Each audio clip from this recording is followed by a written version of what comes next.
Hello and welcome back to Life Winners. Hope you are doing well today. Today we're going to be looking at a really beautiful IWC Automatic from 1950 as well as a Tudor Prince Oyster Date from 1987.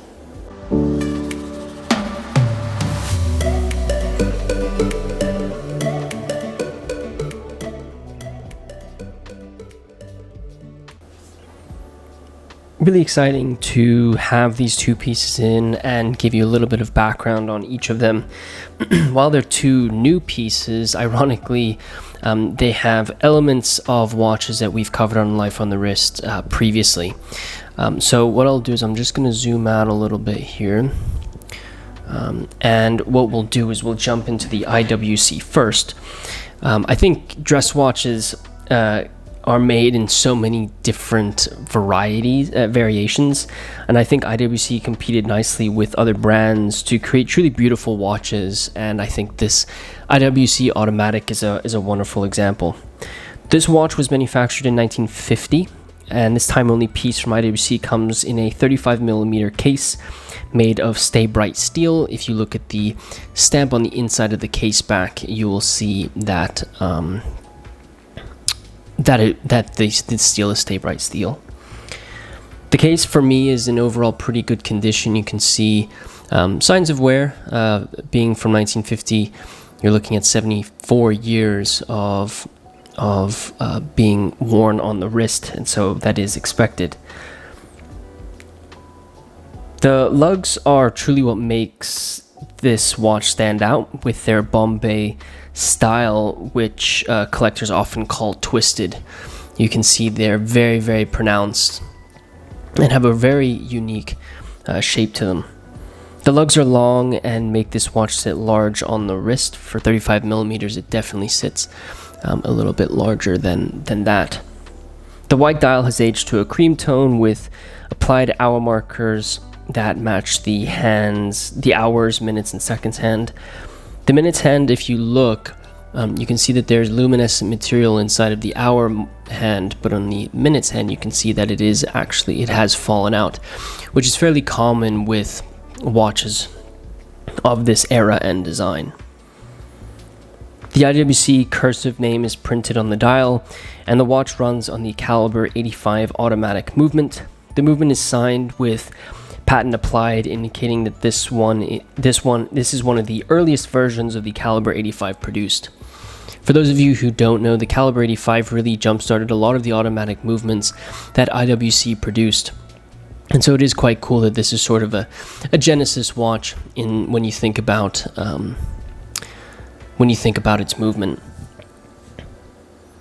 I'll show you on the wrist. As I mentioned, the watch does sit larger with the bombé twisted lugs. So as you can see, 35mm. Let me just pull up my sleeve so you can kind of see the wrist a little bit more. But you can see that the length of these lugs really make the watch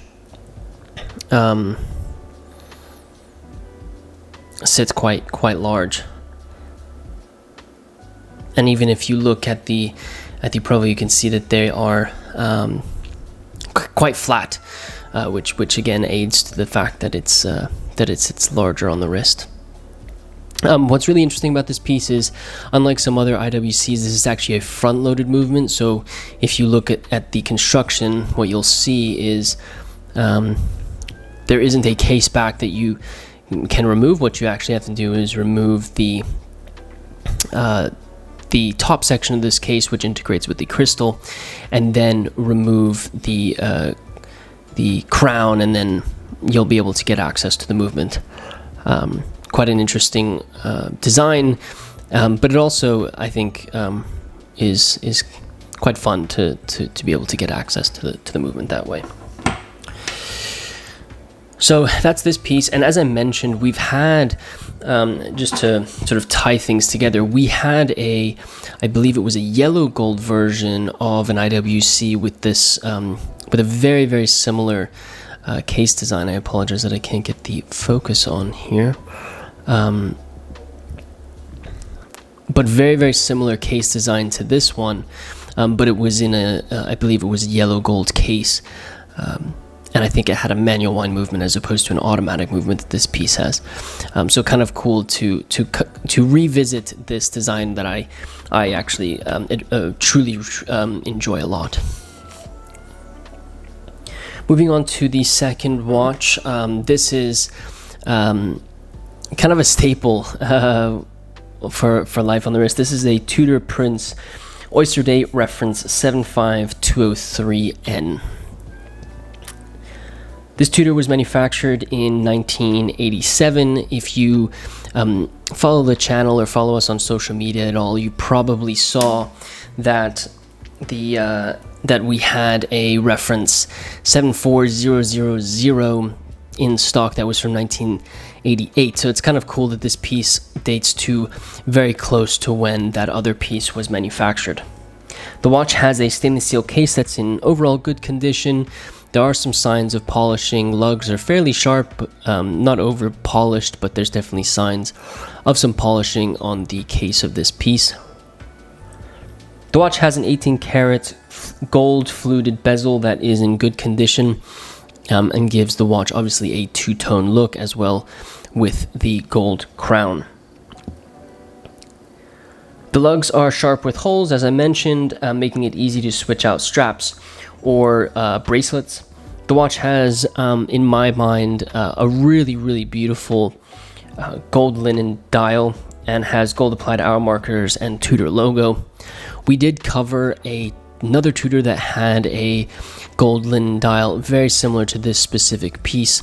I think this is one of the coolest dials that you can get, and gives you some variety in these pieces where a lot of the times they all look very similar, but the linen dial gives it a little bit of contrast. As you probably have seen, the crystal does have a little bit of a crack, as you can see here, at the 7-8 o'clock position. The crown obviously is signed with the Rolex coronet, and the watch runs on the caliber 28-24 automatic movement, which was also in that 74000 that we had on the channel, as well as the other version of the Tudor Prince Oyster Date with the linen dial that we had. I want to say it was about a year ago. 34mm case.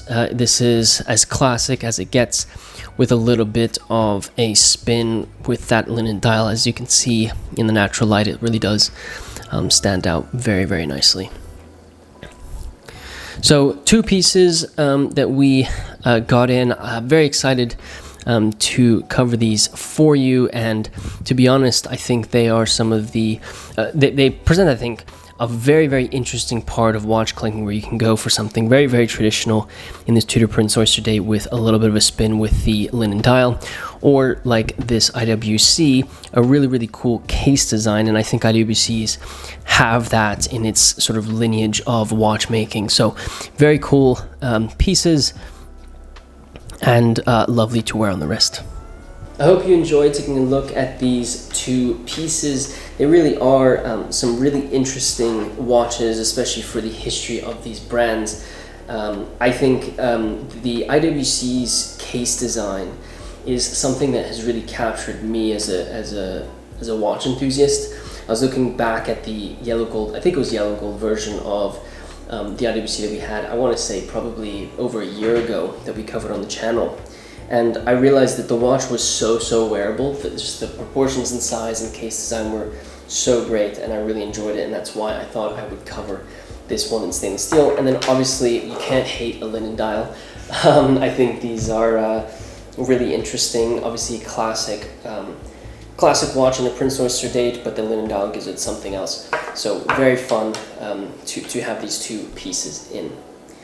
As always, there will be an article on Life on the Wrist where we have a little bit more information about these pieces, as well as links to some more pictures of these two watches. So if you want to see pictures of things like the inside case back or the movements of these pieces, I encourage you to go to lifeonthewrist.com. There'll be a link in the description.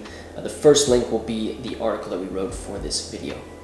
If you are new to Life on the Wrist, be sure to comment down below which one of these you enjoy the most, or maybe you have one of these in your collection. I'd love to hear about those pieces, and if you want to send us pictures on Instagram, that's also something that we always welcome. If you are new to the channel, be sure to subscribe, and if you wouldn't mind liking this video, it really does help me out. You can also share this video with a friend who might be interested in watches. Always welcome more people to the channel. With that said, guys, thank you so much for watching this video, and until next time.